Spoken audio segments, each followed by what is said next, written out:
बच्चों, let's read this question. The question says mark the correct choice as, तो यहाँ पे ऑप्शंस वाले गिवन है, both statement 1 and statement 2 are correct. तो बेसिकली यहाँ पे दो स्टेटमेंट गिवन है, statement 1 and statement 2, दोनों को जो है हमें डिस्कस करना है, देन सेलेक्ट करना है correct option. First option given है, अगर स्टेटमेंट फर्स्ट एंड सेकंड दोनों ही करेक्ट है तो आंसर होगा 1.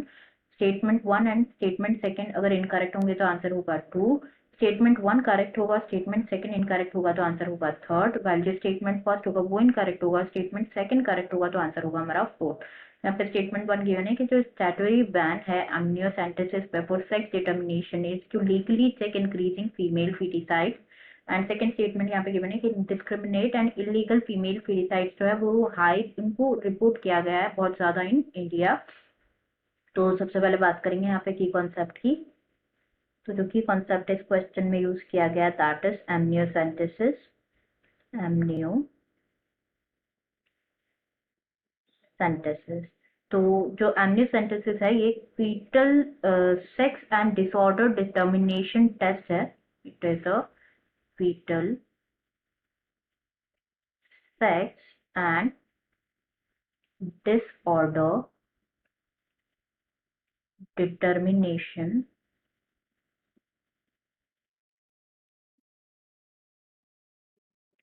टेस्ट है जो कि बेस्ड होता है on chromosomal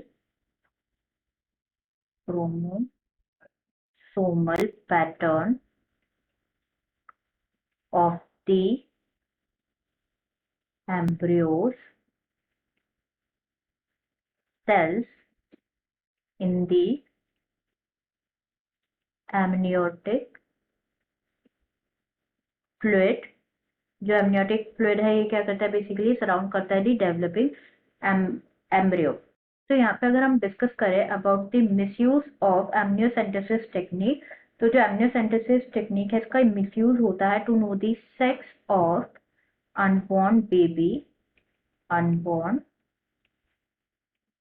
baby which is followed by MTP, that is medical termination of pregnancy. Like हम स्टेटमेंट चेक कर लेते हैं. फर्स्ट यहाँ पे गिवन है कि जो स्टैट्यूटरी बैन है on amniocentesis for sex determination is to legally check increasing female foeticide. तो ये बिल्कुल करेक्ट है यहाँ पे जैसे कि हमने डिस्कस किया.